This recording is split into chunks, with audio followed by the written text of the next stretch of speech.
lisan mulia Nabi sallallahu alaihi wasallam. Hadis kursi yang berbunyi, ana inda abdi zonni.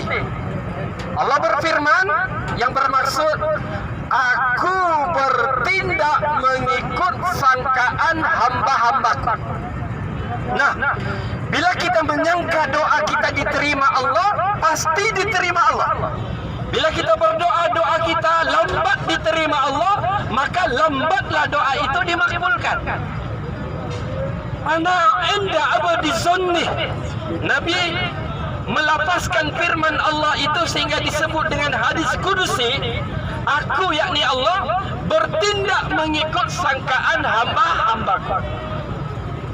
Gua Jabal Sur menjadi saksi kepada perjuangan dan pengorbanan Nabi sallallahu alaihi wasallam. 3 hari 3 malam Nabi dan Sayyidina Abu Bakar berada di sini sebelum berangkat ke Madinah Al-Munawwarah. Ada satu peristiwa yang sangat menghayat hati berlaku di Jabal Sur yang sedang kita lihat ni. Dia tak pernah berubah. 1400 tahun Jabal Sur yang sama. Di dalam gua itu Nabi dan Sayyidina Abu Bakar bersama. Nabi tidur di pangkuan Sayyidina Abu Bakar. Tatkala mana Nabi tidur dalam keadaan lena di pangkuan sahabatnya, merangkap bapa mertuanya, Sayyidina Abu Bakar dipatuk haiwan yang berbisa, sehingga Sayyidina Abu Bakar menahan kesakitan tersebut, dan sakit yang teramat itu menyebabkan air matanya menitis. Sayyidina Abu Bakar menitis air matanya jatuh di pipi Nabi sallallahu alaihi wasallam. Lalu Nabi terbangun dan melihat kesedihan Sayyidina Abu Bakar, dan Nabi bertanya, wahai sahabatku, apa yang telah berlaku sehingga kamu menangis? Sayyidina Abu Bakar menyatakan, ya Rasulullah, sebentar tadi aku dipatuk haiwan berbisa. Pengorbanan Sayyidina Abu Bakar. Dipatuk haiwan berbisa pun menyembunyikan kesakitan tersebut. Bila ditanya Nabi, mengapa kamu tidak bangunkan aku? Abu Bakar pun menjawab, ya Rasulullah, kalau aku mati tidak mengapa, asalkan kamu jangan mati ya Rasulullah. Bandingkan diri kita dengan Sayyidina Abu Bakar As-Siddiq radhiyallahu anhu. Dalam suasana yang takut, dalam suasana bimbang. Ingat tahu, Abu Bakar bukan takut dia mati, tak. Sahabat ni tak takut mereka mati, tetapi mereka bimbang Nabi sallallahu alaihi wasallam dibunuh. Bayangkan di Parlimen Mekah, di Darun Nadwa, sebulat suara Darun Nadwa, Parlimen Mekah memutuskan untuk membunuh Nabi Muhammad sallallahu alaihi wasallam. Dan peristiwa itu kan tengah hari Nabi bertemu Abu Bakar. Di malam hari Nabi keluar rumah, tempat tidur Nabi digantikan oleh Sayyidina Ali bin Abi Thalib radhiyallahu anhu. Keberanian seorang anak muda, keberanian seorang anak muda menggantikan tempat tidur Nabi. Lalu panglima-panglima perang kafir Quraisy melihat tempat tidur itu ada orang. Mereka menyangka itu adalah Nabi sallallahu alaihi wasallam, walhal Nabi telah keluar daripada rumah baginda Nabi sallallahu alaihi wasallam. Pengajaran yang pertama, bahawa bila kita memohon kepada Allah, yakinilah doa itu dimakbulkan Allah. Pengajaran yang kedua, tetamu-tetamu Allah Subhanahu wa taala sekalian, ialah bersandar hanya kepada Allah.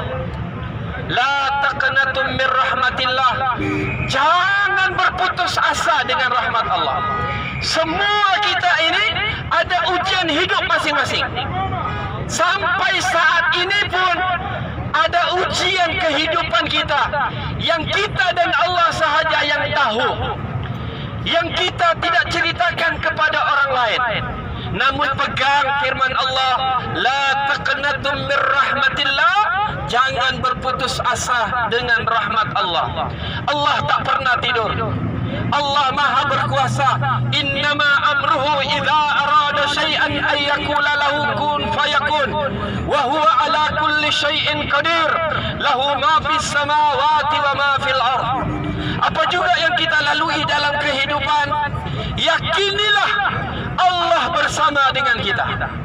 Sebab itu bila kita selangkah kepada Allah, 1000 langkah Allah kepada kita. Bila kita semakin dekat kepada Allah, Allah semakin merapat kepada kita. Maka dengan sebab itulah tetamu Allah sekalian, apa juga yang berlaku di dalam kehidupan kita, fikirkan Allah, utamakan Allah melebihi segala-galanya. Hari ini ramai suami istri mengadu kepada manusia berbanding kepada Allah. Ramai ibu bapa yang mengadu kepada manusia berbanding kepada Allah. Ramai manusia yang lebih suka meluah di Facebook, di Instagram, di Twitter, di TikTok dan sebagainya melebihi Allah Subhanahu wa taala. Justru kita yang telah dipilih oleh Allah hadir di sini mengambil pengajaran Jabal Thur, marilah kita meluah hanya kepada Allah Subhanahu wa taala. Bila kita meluah kepada Allah, tenang kehidupan kita, damai hati kita, dan kita merasa subhanallah indahnya hidup bersama Allah Subhanahu wa taala. Dan pengajaran yang ketiga, ibu ayah, abang kakak yang dirahmati Allah Subhanahu wa taala sekalian, kunci kekuatan hidup bila berakar tunjang cinta kepada Nabi sallallahu alaihi wasallam. Mengapa Pak Din sekuat ini? Walhal semasa di KLIA 2 beliau memerlukan kursi roda, dan saya menolak beliau sampai ke dalam. Hari ini kursi roda sudah tidak mencarinya lagi. Bahkan dia tidak pun mencari kursi roda. Kenapa boleh jadi begitu? Sebab dalam hati kita semua ada cinta Nabi sallallahu alaihi wasallam. Mari kita berselawat ke atas Nabi sebelum kita membaca doa, mengambil keberkatan Jabal Thur. Allahumma salli wa sallim ala Sayyidina Muhammad. Allahumma salli ala Sayyidina Muhammad. Allahumma salli ala Sayyidina Muhammad. Allahumma salli ala Sayyidina Muhammad. Allahumma salli ala Sayyidina Muhammad. Bayangkan perasaan dekat Madinah tu. Bayangkan perasaan semasa ziarah wada, ziarah perpisahan dengan Nabi. Bukan saja-saja kita nak ajak berselawat ni, melainkan sebelum kita berdoa ini, hati kita telah berakar tunjang cinta kepada Nabi. Bila berakar tunjang hati jiwa kehidupan kita kepada Nabi, insya-Allah kita tidak akan mudah terpisah dengan Allah. Kita tidak akan mudah memisahkan diri kita dengan Allah Subhanahu wa taala. Manusia jadi porak-poranda, institusi kekeluargaan menjadi cacat merbak, suami tidak lagi bertanggung jawab kepada isteri, isteri tidak lagi menghormati menyayangi kepada suami, anak-anak sudah mula derhaka kepada ibu bapa, mengabaikan tanggung jawab kepada ibu bapa, anak-anak sudah mula berani mengantar ibu bapa ke rumah warga emas, tidak memikirkan bakti dan pengorbanan ibu bapa mereka kerana anak-anak sudah hilang cinta kepada Nabi sallallahu alaihi wasallam. Mari kita berselawat ke atas Nabi. Allahumma salli ala Sayyidina Muhammad. Allahumma salli ala Sayyidina Muhammad. Allahumma salli ala Sayyidina Muhammad. Bismillahirrahmanirrahim. Alhamdulillahi rabbil alamin. Allahumma salli ala Sayyidina Muhammad wa ala alihi wa ashabihi wa barik wa sallim. Ya Allah, ya Tuhan kami, Engkau maha mendengar, Engkau maha melihat, Engkau maha mengetahui betapa kami berhimpun di kaki Jabal Thur pada pagi ini. Tidak lain dan tidak bukan, kami merayu keampunan, rahmat dan kasih sayang-Mu ya Allah, dengan keberkatan Nabi Muhammad sallallahu alaihi wasallam, dengan keberkatan makhluk-Mu yang bernama Jabal Thur, yang penuh dengan keberkatan kerana Nabi sallallahu alaihi wasallam pernah berada padanya, pernah bermalam padanya, dan Nabi pernah berada di dalam guanya. Maka ya Allah, ya Tuhan kami, Engkau maha mengetahui betapa di dalam jiwa sanubari kami ada gejolak yang berlaku, ada perkara-perkara yang kami risaukan dan bimbangkan, maka leraikanlah ia daripada jiwa kami ya Allah, maka tenangkanlah hati kami ya Allah, maka tenteramkanlah jiwa kami ya Allah. Hanya Engkau yang boleh mendamaikan hati kami ya Allah, hanya Engkau yang boleh menyelesaikan segala ujian kehidupan kami ya Allah, kerana ujian itu daripadamu dan penyelesaian juga daripadamu ya Allah. Ya Allah ya Tuhan kami mengharap keampunan daripadamu ya Allah, keampunan buat kedua ibu ayah kami, keampunan buat kedua ibu ayah mertua kami, keampunan buat pasangan hidup kami, keampunan buat anak-anak zuriat keturunan kami ya Allah. Ampunkan kami semua ya Allah dengan keberkatan Jabal Thur, dengan keberkatan Nabi sallallahu alaihi wasallam.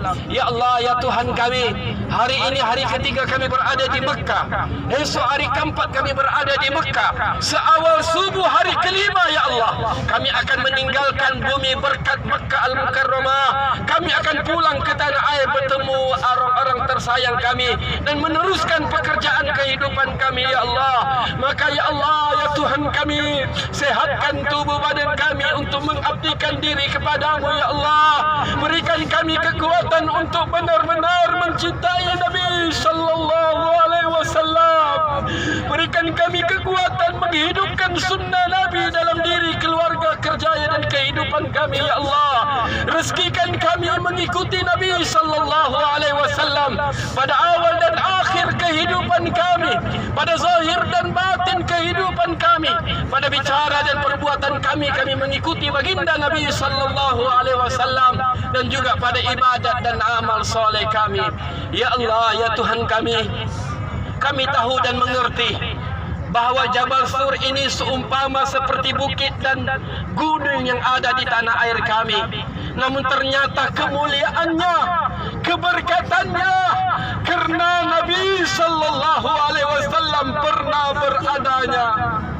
Maka kami sebagai umat Nabi, barang tentulah kemuliaan itu ada. Maka ya Allah ya Tuhan kami, kekalkan kami istiqamah mentaatimu ya Allah, dan istiqamah mengikuti mencintai Nabi sallallahu alaihi wasallam. Mari kita berdoa sama-sama. Rabbana atina fid dunya, Rabbana atina fid dunya hasanah wa fil akhirati hasanah wa qina adzabannar walhamdulillahi rabbil alamin. Jadi itu saja.